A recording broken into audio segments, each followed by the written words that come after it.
जय श्री कृष्ण। आज के वीडियो में हम बात करेंगे रमा एकादशी के बारे में। एक बार राजा युधिष्ठिर ने श्री कृष्ण से पूछा कि प्रभु, कार्तिक मास की कृष्ण पक्ष की एकादशी का क्या नाम है और इसे करने से क्या फल मिलता है। तो भगवान श्री कृष्ण ने युधिष्ठिर से कहा, हे राजन, कार्तिक मास के कृष्ण पक्ष की जो एकादशी होती है उसे रमा एकादशी कहा जाता है। यह एकादशी सारे पापों को नष्ट कर देने वाली और मोक्ष प्रदान करने वाली मानी गई है। इस दिन जो व्यक्ति व्रत और उपवास करता है वह विष्णु लोक को प्राप्त होता है। इस एकादशी से जुड़ी एक कथा है, वह मैं आज आपको सुनाता हूँ। प्राचीन समय में मुचुकुंद नाम के राजा थे। वे बहुत धार्मिक, दानी और विष्णु भक्त थे। उनकी एक पुत्री थी जिसका नाम चंद्रभागा था। वह भी भगवान विष्णु की अनन्य भक्त थी। जब चंद्रभागा बड़ी हुई तब उसका विवाह शोभन नामक राजकुमार से हुआ। राजा मुचुकुंद के राज्य में सभी लोग एकादशी का पालन अत्यंत श्रद्धा से करते थे। कोई भी उस दिन अन्न ग्रहण नहीं करता था। एक दिन कार्तिक कृष्ण पक्ष की एकादशी आई। राजा के आदेशानुसार पूरे राज्य में डंका बजा दिया गया। कल एकादशी है। जो कोई भी धर्म प्रेमी है वह उपवास करे और केवल भगवान विष्णु का स्मरण करे। राजकुमार शोभन उस समय अपनी पत्नी चंद्रभागा के साथ वहीं ठहरे हुए थे। चंद्रभागा ने कहा, प्रिय, हमारे पिता के राज्य में कोई भी व्यक्ति एकादशी को अन्न नहीं खाता। आप भी यह व्रत अवश्य करें। शोभन का शरीर कमजोर था। उसने धीरे से कहा, प्रिय, मुझे भूख अधिक लगती है, क्या मैं यह व्रत कर पाऊंगा?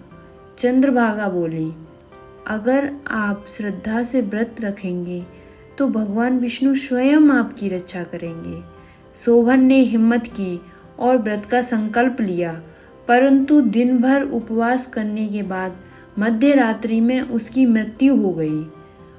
परंतु यह मृत्यु नहीं बल्कि भगवान की कृपा थी, क्योंकि रमा एकादशी व्रत का प्रभाव इतना महान था कि मृत्यु के बाद शोभन मंदराचल पर्वत पर एक स्वर्ग समान दिव्य राज्य का राजा बन गया। वहां सोने के महल, रत्नों की सड़कें, गंधर्व और अप्सराएं उसकी सेवा करती थीं। वह अपार सुख में रहने लगा। एक दिन राजा मुचुकुंद के राज्य का एक ब्राह्मण सोम शर्मा किसी कार्य से मंदराचल पर्वत पर पहुंचा। वहां उसने शोभन को देखा और पूछा, राजकुमार, आप यहाँ कैसे? क्या आप जीवित हैं या किसी लोक में रह रहे हैं? शोभन ने कहा, मैं जीवित नहीं हूँ। मैंने रमा एकादशी का व्रत किया था।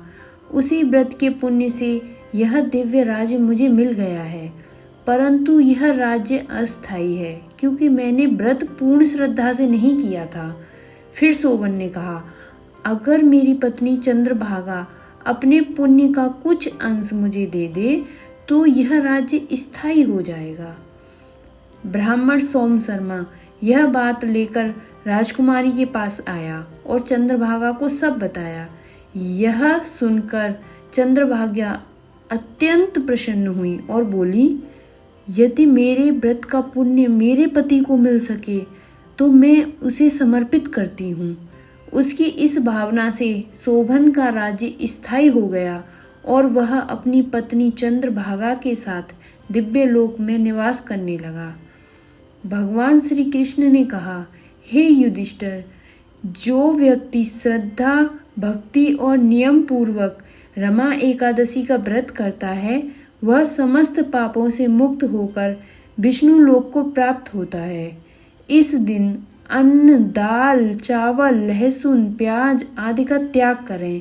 केवल फल, दूध या जल ग्रहण करें। विष्णु जी का नाम जपें ओम नमो भगवते वासुदेवाय।